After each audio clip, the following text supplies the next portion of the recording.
Coucou les merveilles, c'est Chloé. Je vous propose dans cette vidéo un tirage en synchronicité avec le Journey of the Goddess Realm. Alors c'est un jeu qui est en anglais, mais je vais comme d'habitude me baser sur les illustrations. J'ai oublié de vous dire que je teste quelque chose de nouveau là avec ma webcam parce que vous avez été assez nombreux là à me dire qu'il y avait des soucis au niveau du son dans les dernières vidéos. Du coup voilà, je teste autre chose. N'hésitez pas à me dire du coup en commentaire si vous remarquez une différence, si en effet le son est mieux, si ça persiste ou si c'est même pire. Voilà, dites-moi ça, comme ça ça me permet d'ajuster aussi. Donc là, ouais, je vous fais un tirage avec ce joli jeu. Il est vraiment magnifique. Ce sont des déesses. Donc on a un côté très coloré dans le jeu. Vous allez voir, je vais vous montrer ça. Si vous voulez voir les cartes un peu plus en détail, je vais aussi vous tourner une vidéo de présentation du jeu. Je vous mettrai le lien en description et à la fin de la vidéo. Donc voilà les trois tirages. Vous voyez, on voit déjà avec le dos que c'est un jeu super coloré, Pepsi, j'aime beaucoup. Premier tirage ici, deuxième au milieu et troisième ici. Voilà, je vous laisse donc vous concentrer sur une question, un sujet que vous aimeriez éclaircir ou juste demander une guidance à la déesse pour avoir un message. Alors, je vous montre le premier tirage, première carte. Alors, on a une carte un peu folle. Il y a énormément de couleurs. Elle a un aspect très moderne, je trouve, dans sa représentation. Moi, le premier truc qui m'a sauté aux yeux quand je brassais les cartes, que je regardais les cartes, que j'ai découvert ce jeu, pour moi, cette carte, c'est vraiment un côté très créatif. J'aurais bien vu cette carte s'appeler créativité. Là, ici, on nous parle du rire. Donc, c'est vrai qu'il y a un côté complètement décalé, complètement fou. Un côté un peu magie, clown, en fait, c'est vrai. Donc, par rapport à votre question, visiblement, on vous demande un peu de pas du tout vous prendre la tête, de faire un peu les foufous. Il y a un côté comme ça, presque, je sais pas, j'ai aussi l'image de... on prend la nappe et on fout tout par terre, on renverse tout, ouais, on pète un peu les plombs, mais les choses, elles sont à l'endroit, on les met à l'envers, on inverse les choses, c'est le principe de la créativité. En fait, on déconnecte, on débranche. En fait, il y a vraiment ce côté-là. Pour résoudre votre problème, il ne s'agit pas du tout ici de prendre le truc de face, de front et d'agir méticuleusement en réfléchissant de façon cartésienne. Au contraire, on vous demande un petit peu de tout bousculer et puis surtout de vous amuser, de vous faire plaisir. En fait, ouais, de débrancher carrément. On va regarder la deuxième carte pour avoir un petit peu plus d'informations. Et c'est Iris qui apparaît en deuxième carte. Alors, au niveau de l'illustration, on a un autre style. Ici, moi, ça me fait un peu penser à un côté un peu Barbie, je trouve, très petite fille. En tout cas, au niveau de l'illustration, on est encore une fois sur quelque chose de très positif. On le voit de suite. Il y a des cartes, franchement, dans le jeu qui sont beaucoup plus sombres. Là, on a un côté très coloré. On retrouve les couleurs ici avec l'arc-en-ciel. Toutes les couleurs qu'on avait dans la première carte, on retrouve ici. En fait aussi, je trouve qu'il y a un côté très propre à l'enfance dans les deux cartes. Ce côté très coloré, très fruité même, on a un côté un peu comme ça. Ici, au niveau de l'illustration, on a une femme, c'est un ange. Il y a plein de fleurs autour, donc ça fait référence à l'iris, la fleur. Et puis, ben voilà, on a cet arc-en-ciel, et puis j'ai l'impression que c'est des gouttes d'eau, ouais, c'est ça, il pleut, donc il pleut, il fait soleil, donc il y a l'arc-en-ciel qui apparaît. Au niveau du mot-clé, on nous parle de communication. Iris, c'est une déesse qui va en fait faire le lien entre le royaume des cieux et puis le royaume terrestre. C'est un peu le facteur des anges et des dieux. Elle va venir nous apporter des informations. Donc voilà, on a ce côté passage avec d'ailleurs cet arc-en-ciel qui, on dirait, forme une sorte de pont. Donc si ça vous parle, en effet, l'aspect communication, ça peut être lâcher la bride. En fait, si on fait parler les cartes en prenant des mots-clés, ici c'est lâcher la bride au niveau de la communication. Genre, arrêtez de vous demander si vous avez raison ou si vous avez tort, est-ce que vous allez blesser la personne ou je sais pas quoi. On vous dit là de vous lâcher et de laisser sortir vos paroles comme un arc-en-ciel. Laissez sortir les choses, vous laissez traverser par votre parole. Voilà, ça peut être ça, si votre question était d'ordre relationnel, ça peut vous demander de lâcher la bride en fait au niveau de la communication, vous autoriser à parler, à être vous-même. Sinon, si on regarde plus juste l'illustration, je trouve que voilà, dans les deux cas, on a quelque chose de très coloré. En fait, c'est des cartes qui arrivent pour vous demander de dédramatiser par rapport à votre problème. C'est des cartes qui sont extrêmement positives, donc il n'y a pas de quoi s'en faire. En tout cas, pour le moment, ça sert à rien de se prendre la tête et il vaut mieux vous amuser. Vous prendre la tête, ça va pas résoudre le problème et ça va en plus flinguer votre énergie, vous faire descendre au niveau vibratoire. Donc là, on vous dit surtout de vous faire plaisir. L'idée de plaisir, je trouve, est présente au niveau des illustrations. Sur les deux illustrations, moi, je vois un côté très coloré, très se faire plaisir. Voilà pour ce premier tirage. Je mets de côté et on regarde le deuxième. Première carte. Alors, on a Ariadne. Je crois que, en fait, c'est la Ariane. Ça représente le personnage Ariane, donc le fil d'Ariane. On a, vous voyez, des espèces de labyrinthes aux quatre coins, là. Donc c'est une déesse qui va nous parler du côté labyrinthe, donc un petit peu, pour moi le labyrinthe c'est une métaphore de notre cerveau, de notre esprit qui peut parfois tourner en rond, on ne sait pas trop où on en est, on aimerait s'en sortir et on ne sait pas, dès qu'on choisit un chemin on se retrouve avec encore plus de questions, il y a ce côté-là. Elle tient deux serpents, donc les serpents pour moi aussi sont assez liés au côté labyrinthe où il va falloir apprendre à serpenter parce que il y a des tournants partout. Un labyrinthe c'est un peu le principe, on peut pas tracer et aller tout droit et arriver au centre du labyrinthe. Il va falloir faire des détours, accepter que ce soit long. On a une histoire de patience, je pense, dans cette carte. La résolution de votre problème ne va pas arriver d'un coup, je pense. Au niveau du mot-clé, alors je sais pas ce que ça veut dire, je vais aller voir. Dans mon petit traducteur. Ouais, ce sont les présages. Donc, présage, ça renvoie à tout ce qui est plutôt, je trouve, enfin moi ça me renvoie à un côté un peu pity, un peu oracle. Être attentif à son intuition. Je pense qu'il ne s'agit pas de se fier ici à son intellect, au labyrinthe, en fait, qui peut être assez trompeur, mais plutôt à son instinct. On a en fond des petites plumes de paon. Donc voilà, moi ça me renvoie au troisième œil, l'œil qui est sur la queue du paon. Et puis, oui, pour moi c'est un animal qui renvoie vraiment à la clairvoyance. Après, il y a aussi le côté fier, hein, fierté dans le pan où on vous dit peut-être d'avoir confiance en vous, en fait, et d'avoir confiance en votre instinct et d'avancer. Et je trouve aussi qu'au niveau de la carte, on a pas mal de structures avec les deux piliers en fond, les deux serpents, on a un côté symétrique, les deux jarres là avec les plumes de paon.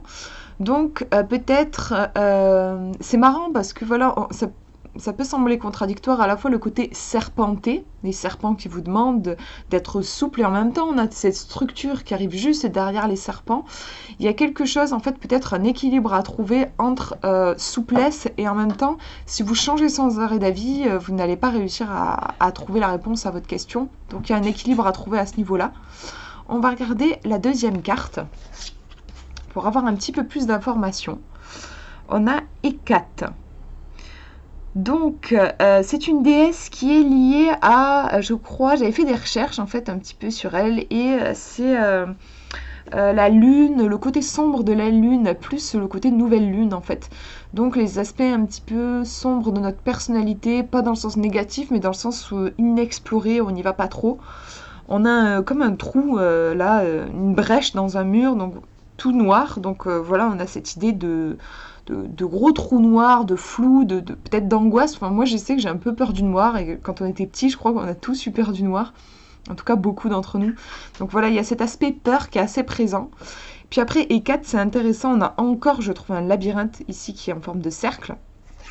Vous voyez, là, dans la première carte, on avait un labyrinthe en carré. Là, on a un labyrinthe en cercle. Et au niveau de la déesse, en fait, on a 3 visages. On a la jeune femme, la femme, et puis la femme âgée. Chacune porte un symbole différent. Il y en a une qui a une clé, il y en a une qui a une épée. Donc la clé qui va permettre d'ouvrir les portes. L'épée qui va permettre de trancher. Et la personne âgée qui tient le flambeau qui va permettre d'éclairer. Pour moi, c'est un peu la lumière de la sagesse, de l'expérience. Et elle a une corde qui est autour des tailles de chacune des femmes sur la carte. C'est marrant parce que ça fait penser au fil d'Ariane, comme on avait déjà cette première carte.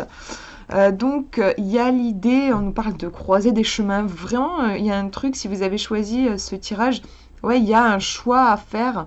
On se retrouve vraiment dans le labyrinthe, en mode je vais où? Est-ce que je continue tout droit? Est-ce que je vais à droite? Est-ce que je vais à gauche? Il peut y avoir pas mal d'indécisions.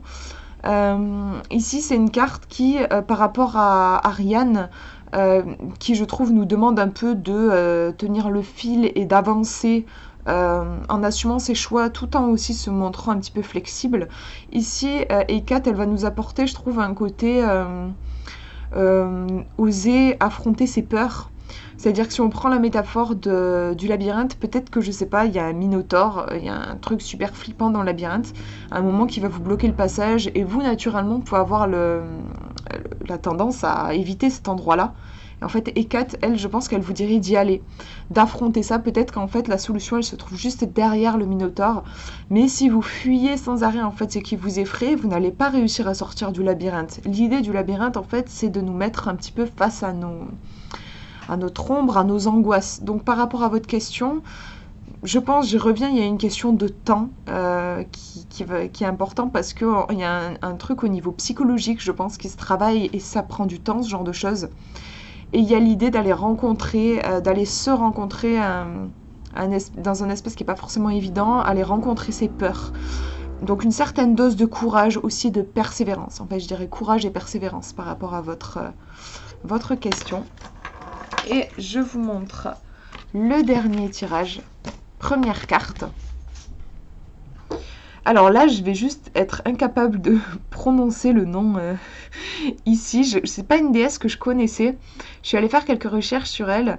En fait, ouais, c'est une déesse qui est, on le voit, hein, en fait, elle a été transformée à un moment en chouette, en hibou. Et donc, voilà, elle se balade la nuit, elle est devenue une créature de la nuit. On nous parle de discernement, c'est intéressant parce que la nuit, on n'y voit pas très clair, et puis on peut avoir c'est drôle, enfin, voilà, je sais pas si ça vous est déjà arrivé, par exemple, d'aller vous promener à un endroit que vous connaissez bien, vous allez vous y promener la nuit, on peut s'y perdre, alors que pourtant on connaît très bien cet endroit-là, ou cet endroit peut nous sembler très différent alors qu'on le connaît. La nuit, il y a ce côté, ça vient un petit peu troubler nos perceptions. Il y a aussi le côté inconscient qui est assez fort. Au niveau de l'illustration, je la trouve très jolie. On a beaucoup de douceur, de féminité. Je la trouve vraiment très belle, cette déesse. On dirait qu'elle a une couronne de fleurs dans les cheveux. On a beaucoup de fleurs. Et donc voilà, le hibou qui revient. Discernement, je sais pas, on va regarder avec la deuxième carte. Bon, discernement, clairement, ça pourrait vous dire que par rapport à votre question, vous pourriez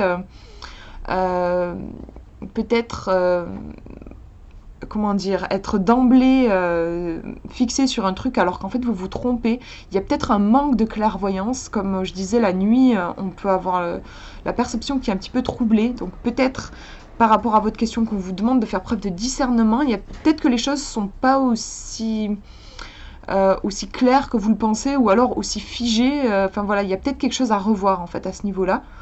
Après, au niveau de l'illustration, je trouve qu'il y a un côté très yin, très intuitif. Je pense qu'on vous conseille de vous fier à votre intuition plus qu'à ce que vous voyez. Il y a un côté l'essentiel est invisible pour les yeux. On ne voit bien qu'avec le cœur. Je trouve qu'il y a vraiment cette idée-là. Par rapport à votre question, ouais, ne vous fiez pas en fait aux apparences. Voilà, c'est ça en fait. Je cherchais un peu comment le formuler, mais je pense que c'est ça. Je vous montre la deuxième carte. On a la déesse Tara. Donc c'est une déesse qui est liée on le voit, hein, au yoga. Elle est en position du lotus, avec d'ailleurs 2 lotus dans les mains. On a 2 bougies ici, on a un aspect très méditatif, hein, et puis comme une énergie qui part de la base là et qui vient l'envelopper et qui repart aussi du 3e œil. On a une carte qui vraiment vient nous parler d'énergie, d'équilibre, je trouve, avec les 2 lotus, la position qui est extrêmement... on pourrait tracer un trait, hein, il y a un côté très symétrique dans cette carte. Les 2 bougies aussi, les 2 encens aussi derrière, je ne les avais pas vus sur le coup. Donc il y a un côté, par rapport à votre question, se recentrer en fait. C'est vrai que si on prend la première carte, si on fait le lien avec la première carte, où on vous disait de faire preuve de discernement, de voir sous les apparences, on vous demande ici pour cela en fait, pour réussir à vous connecter à votre intuition et à voir sous les apparences, il s'agit en fait de vous recentrer, de peut-être prendre un peu de recul en vous isolant, en étant dans le silence plutôt que dans plein de stimulation, une agitation en fait. On vous demande de vous poser et clairement je trouve avec ces 2 cartes on vous dit que la réponse est là à l'intérieur de vous, que vous savez en fait, vous connaissez la réponse à votre question, mais actuellement je pense que peut-être votre mental peut vous jouer des tours et voilà, vous emmener des conclusions qui ne sont pas forcément justes ou vous donner l'impression que vous ne savez pas où vous êtes. Voilà. Alors qu'en fait, si tout est là, on vous demande juste de vous recentrer, de prendre ce temps. C'est super important. Ça peut paraître bête, simple, on peut ne pas y croire des fois, mais franchement, si vous le sentez, si c'est quelque chose que vous sentez, essayez de revenir comme ça vers vous. Alors si vous aimez le yoga, ouais, faire du yoga ou faire une méditation, ou même si vous aimez pas tous ces trucs-là, si ça vous parle pas, juste prendre un peu de temps pour vous, quoi, tout simplement en fait. Ça peut permettre d'éclaircir les choses et d'y voir plus clair. Voilà pour ce tirage, j'espère que ça vous aura parlé. Il y a un petit bébé qui est en train de crier, je sais pas si vous l'entendez, mais ça me déconcentre. Enfin bon, ça tombe bien parce qu'on arrive juste à la fin du tirage. J'espère que ça vous aura parlé. Je trouve que voilà, que c'est des cartes qui sont super intéressantes et que en fait, vous pouvez aussi creuser. Je vous encourage, si vous avez envie, à aller chercher au niveau des noms. Là, vous tapez ça sur Internet et vous pouvez en apprendre plus sur la déesse. Ça peut aussi vous apporter des petites pistes auxquelles moi, j'ai pas... Voilà, de trucs que je vous en aurais pas parlé. Vous, peut-être, ça vous mettra la puce à l'oreille et ça pourra déclencher des trucs. Voilà pour ce tirage. Je vous fais de gros bisous. À bientôt.